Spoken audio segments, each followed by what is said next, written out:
व्यवस्था मेरी जिंदगी में मिलती तो मैं आपको बता दूं कि मैं ब्रह्म ज्ञान के नीचे रुकता ही नहीं। मैं अगर मुझे मेरे जीवन में ऐसी व्यवस्था और मुझे ऐसा गुरु समझाने वाला मिल जाता तो मैं तो फिर रुकता भी नहीं। गुरु फिर आपको ऐसा गुरु मिल जाता तो फिर आप हमको नहीं मिलते मुझे। मैं तो ब्रह्म ज्ञान से नीचे रुकता ही नहीं रे। जो आपने हमारे लिए खोज की है।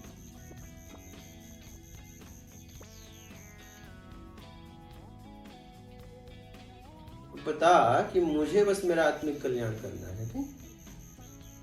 और मुझे कुछ नहीं करना। और जिंदगी में क्या चाहिए? अगर इस मौके का भी आपने लाभ नहीं उठा पाया तो फिर कब आप उठाओगे? आप बताओ।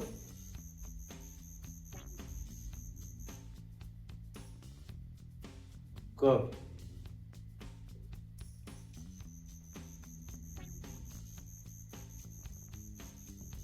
और सब है, सत्संग है, मार्ग है, एकांत है, ईमानदारी है, सत्कर्म है।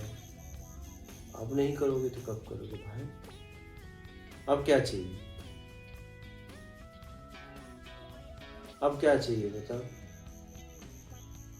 अब इसके आगे तो यही है कि परमात्मा का हाथ पकड़ो, घिराते हुए तुम्हारे हाथ में बांध दो। नहीं, इससे ज्यादा क्या? ये अगर इसमें भी नहीं कर पाया कोई अपना ग्रोथ उद्धार तो कब कर पाएगा बताओ?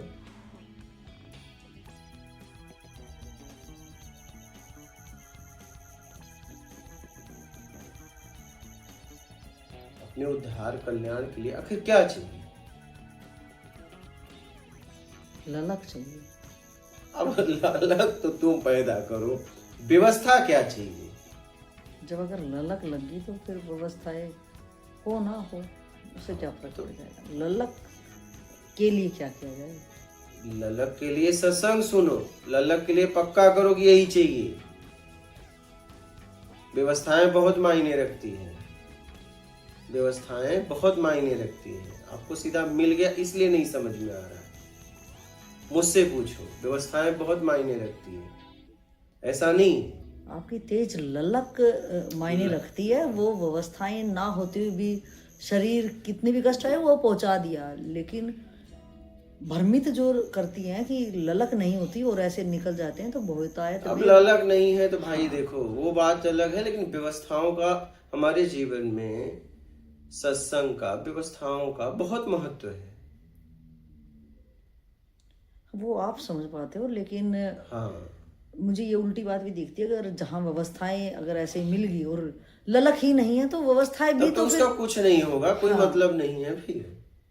तब कोई मतलब थोड़ी नहीं है। सबसे मेजर मेन तो आपकी जिज्ञासा होनी चाहिए, लेकिन जिज्ञासा के बाद और क्या चाहिए? व्यवस्था, सत्संग, और क्या चाहिए? मुझे लग रहा है कि कहीं व्यवस्था ही तो नहीं कि वो जिज्ञासा को शांत कर दे रही हूँ।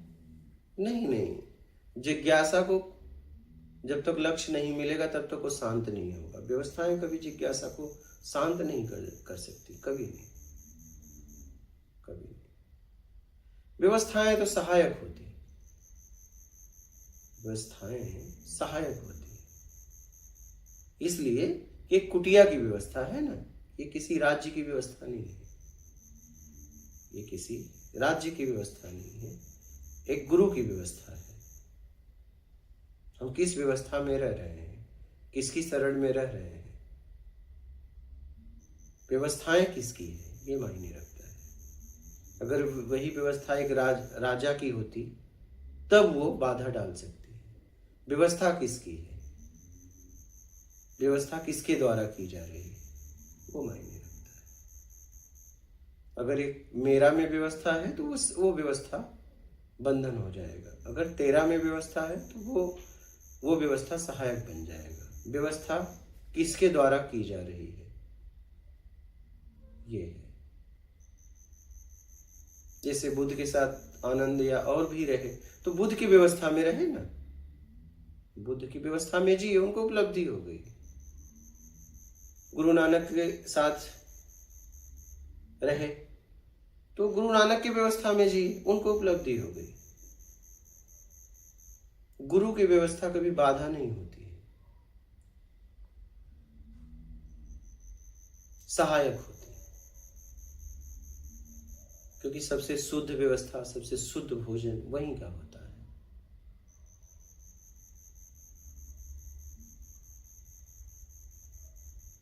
व्यवस्थाएं बाधा हो सकती हैं अगर समाज की हैं तो, किसी व्यक्ति विशेष की है तो।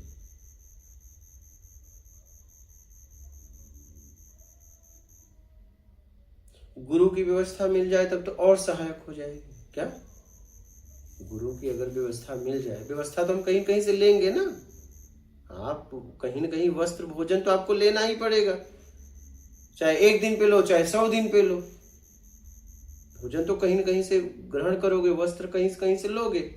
अगर किसी महान पुरुष के द्वारा मिले तब तो वो और सहायक बनेगा ना, तो वो प्रसाद हो गया मेरे लिए, उससे मेरी और जल्दी यात्रा होगी।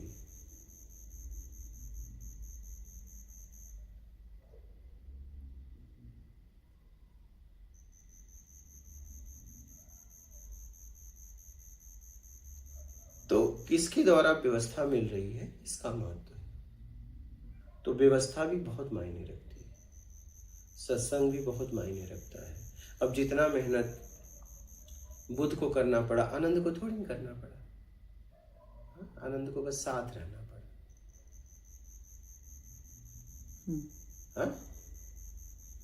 जितना रोटी के लिए, जितना एक जगह के लिए बुद्ध भटके, आनंद थोड़ी भटके।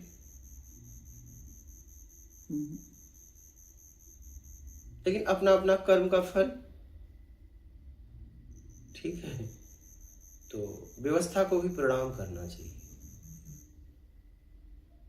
व्यवस्था को कभी धुतकारना नहीं चाहिए, क्योंकि आपके ही कर्म से मिला है। क्योंकि जब धुतकारोगे तो कभी छीन लिया, अब अगर धुतकारोगे तो वो छीन लिया जाएगा, तब आपको पता चलेगा।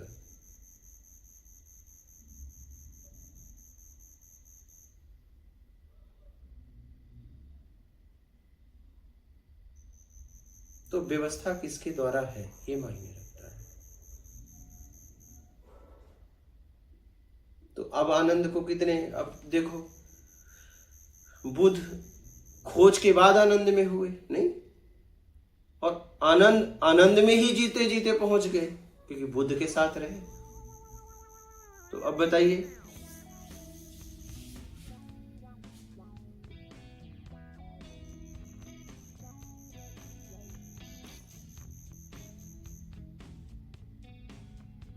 बुद्ध उपलब्धि के बाद आनंद में रहे, उपलब्धि के पहले बहुत पीड़ा का सामना करना पड़ा ना। लेकिन आनंद जैसे ही बुद्ध के शरण में आए, उपलब्धि के पहले से लेकर उपलब्धि तक आनंद में ही जिए।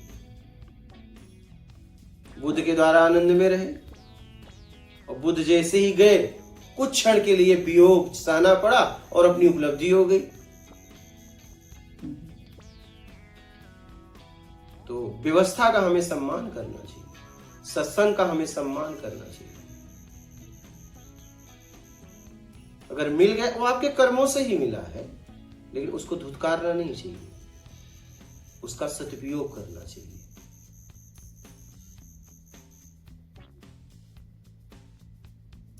क्योंकि मुझे पता है, क्योंकि मैं उसमें जिया हूं, और गुरु की व्यवस्था हमेशा सहायक होती है। मेरा की व्यवस्था है तो बाधा हो सकती है।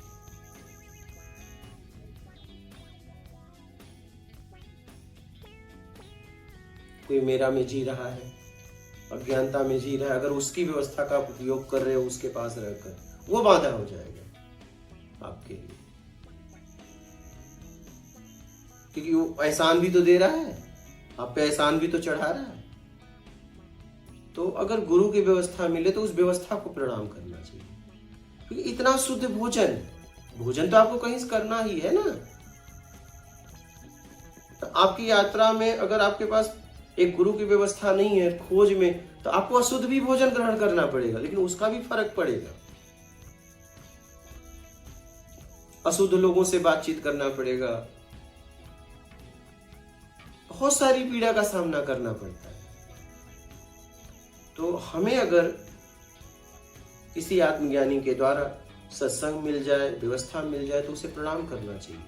ये आपके कर्म का ही परिणाम है, फिर भी हमें प्रणाम करना चाहिए, उस परमात्मा को धन्यवाद देना चाहिए। क्योंकि अगर आप मुझसे पूछोगे व्यवस्था सत्संग का महत्व, तो मैं समझता हूं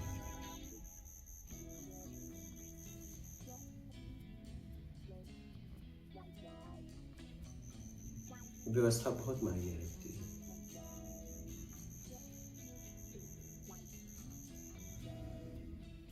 तो हमें ऐसे व्यवस्था को प्रणाम करना चाहिए।